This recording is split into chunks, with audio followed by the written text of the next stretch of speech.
Hi everyone, my name is Rebecca Houghton. I'm the CEO of Bold HR. I'm a mentor, and what I'm really passionate about is building B-suite leaders with C-suite impact.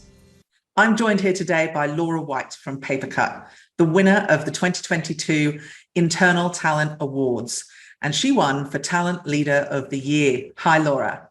Hi, Rebecca. Thanks so much for having me. Oh, my pleasure. Thank you for making the time.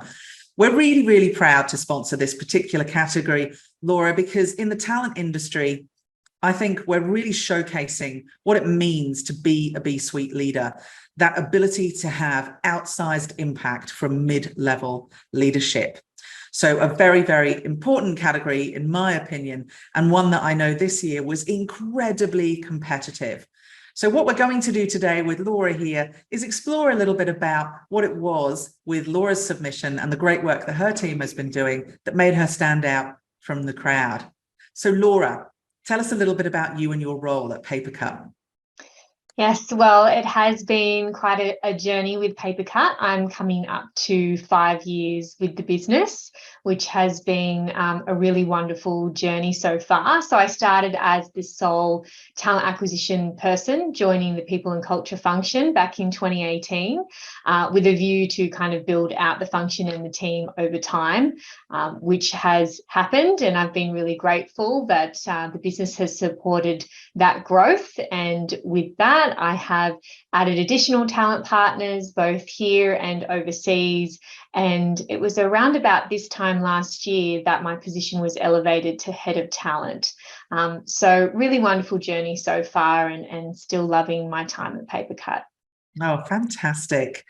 And what would you say in terms of your submission? I'm pretty sure everyone would love to know what it was that made it stand out from such a competitive category this year. Is there one thing that you think your team has done differently since you've been elevated to that head of talent role that has really lifted the impact you've been able to have at a functional level? Yeah, look, it's been quite a year. There's been a lot that has happened, but I do believe it really was the vision about shifting the team from talent acquisition to full service talent advisory that really cemented the opportunity for me to step into the head of talent role and really carve out the function as being more of a strategic value add to the business. So things like introducing talent mapping were really key moments within the last year that we were able to have that impact on the business that matched the vision that I had set out when the C-suite started to support me on this journey. Because what would be the classic challenges that face Papercut when it comes to talent overall? I think, like many businesses over the last couple of years, retention has been a challenge. And that was actually one of the reasons why I was so passionate about putting forward my vision to focus more on the talent management side. I wanted to really impact the retention, and I wanted to make sure that we were looking both inwards and outwards for great talent. And I knew, having recruited so many current paper cutters, as we refer to them, that we did have incredible talent within the business, but we weren't having those intentional conversations around who those people were, how they were developing, and what their potential next steps were. And I wanted to make sure that our team could, encourage the business to carve out that time to have those conversations. And I was looking at a really, really under the pump people experience team, which I'm sure other TA teams have, seen what those people teams have had to go through over the last couple of years as well, and said to myself, we could do more here to support them, and we could really tighten our partnership with them. They support their leaders on a daily basis. We engage with leaders when they need us in order to bring new people in. But what if we could have those relationships ongoing, through processes such as talent mapping and succession planning? Yeah, fantastic. And how did you find the talent mapping interact with the succession planning? Did you find that it strengthened the insights and the confidence that you were putting the right people into the right roles?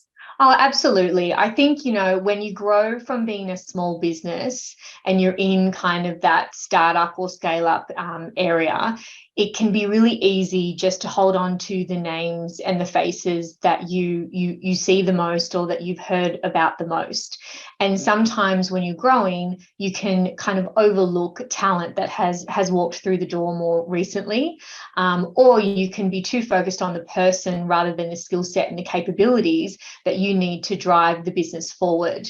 And this year was a really great time for us to embark on talent mapping and to start our journey on succession planning, because we have just finalised our 5-year company strategy. So we're really able to kind of challenge our leaders to start thinking longer term and to start thinking about the capabilities that they might have, that they might want more of, or that they don't have at all. And so we need to come up with a plan to either upskill internally or to bring those skills in from the external market. Fantastic. So they're really linking into strategy and adding significant tangible value. So tell us, in terms of talent mapping, did you do anything different, exciting? Was there a vendor, a platform, an Excel spreadsheet? Talk me through what you did there. Well, this is the thing. We didn't do anything fancy. We just wanted to give it a go. And that was basically our philosophy with the whole thing. And I had done some exploratory work a couple of years ago. It was actually on one of my trips over to our UK office. One of our people practitioners was quite passionate about it from her time at Salesforce. And I had had some exposure to it at my time at Veolia quite earlier on in my career. And so we put our heads together and we just came up with a framework, a 9-box framework. It's nothing, new. You can Google it and find many different versions of it online. But we wanted to make sure that it was fit for paper cut, make it a little bit more paper cutty, something that was very people focused, quite humanized, and something that we could educate our leaders on and have them feel as though it would add value and it wasn't just another process that we were forcing them into.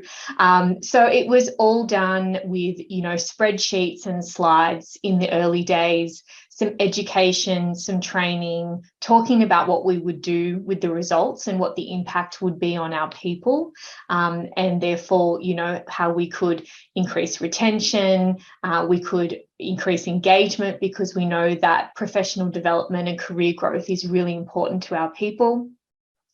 And just give it a go. So we actually started off with the senior level of the business. So people like senior engineers or a senior customer experience person and above.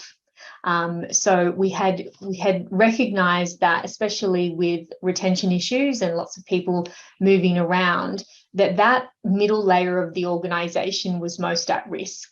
So we identified that first, and we said our very capable and skilled paper cutters are the ones that the market are going to target. So we need to get in front of them first and talk about what it means to stay at paper cut for their career. Or we need to identify those people, who maybe need to uplift their performance and need further support, or we need to move on to make a more strategic decision around our resourcing.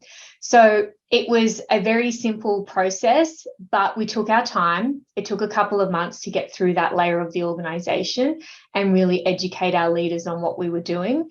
And we're about to embark on the process again now that our annual reviews are finished. And then what's really exciting is that we've recently introduced the Lattice platform for performance. So we'll be able to conduct our talent mapping early next year within a platform, which I'm really excited about. Gosh, that's wonderful to see. And what I really, really love is you were very purposeful with this. It was really about the outcomes and the impact before you then went into how's it going to work? What platform are we going to put it on? Smart move. Really like that, Laura. Thank you. So the talent market has been more challenging this year than most people have ever seen. So tell me, how has your team responded and coped with that? Because I'm sure that's on everyone's minds at the moment. Oh, absolutely. And, we're a small team. We don't have kind of a lot of resources at our disposal, but we really did try to think smart and, work smarter, not harder. We did a few key things that really moved the needle for us this year. We revamped our referral program, and we started communicating around the opportunities to refer and our referral bonus a lot more than we had previously. And then one opportunity kind of came across our desk to interview a candidate overseas.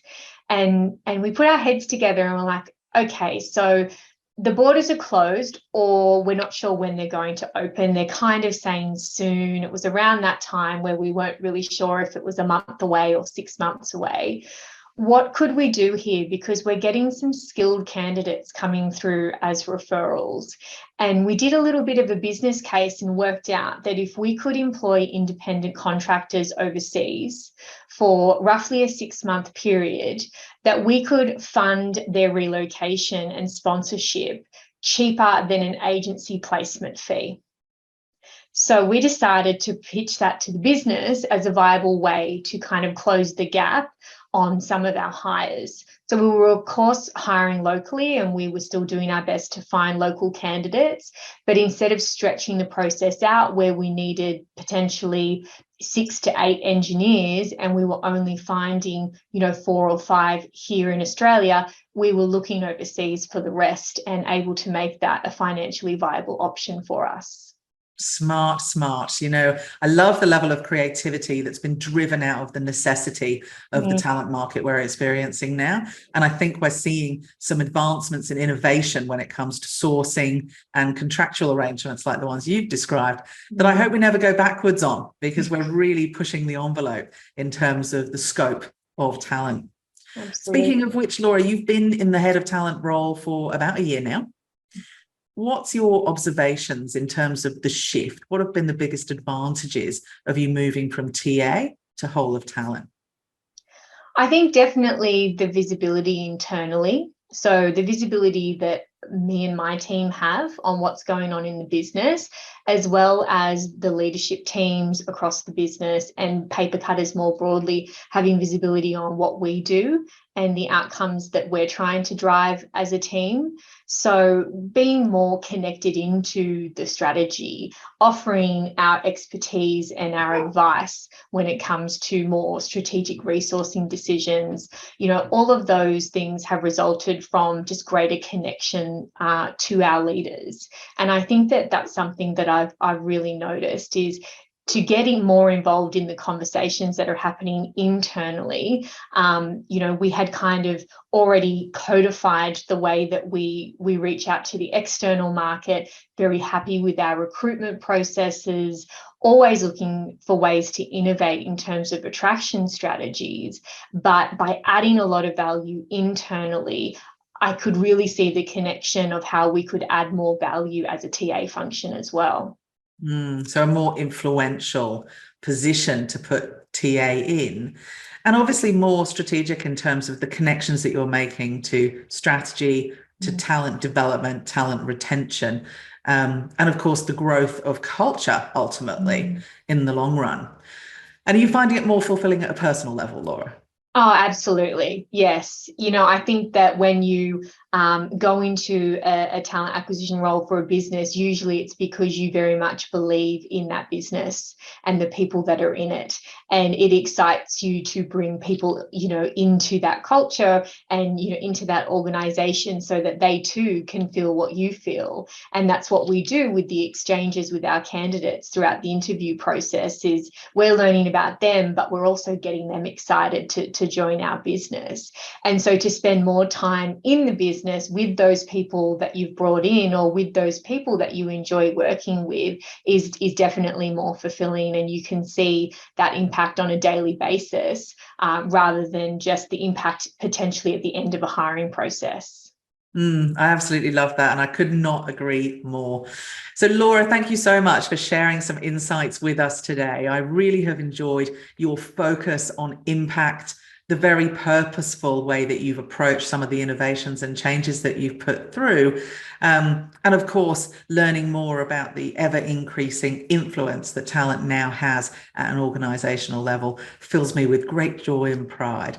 So my congratulations once again, a very, very deserving winner. And thank you so much for spending some time with us today.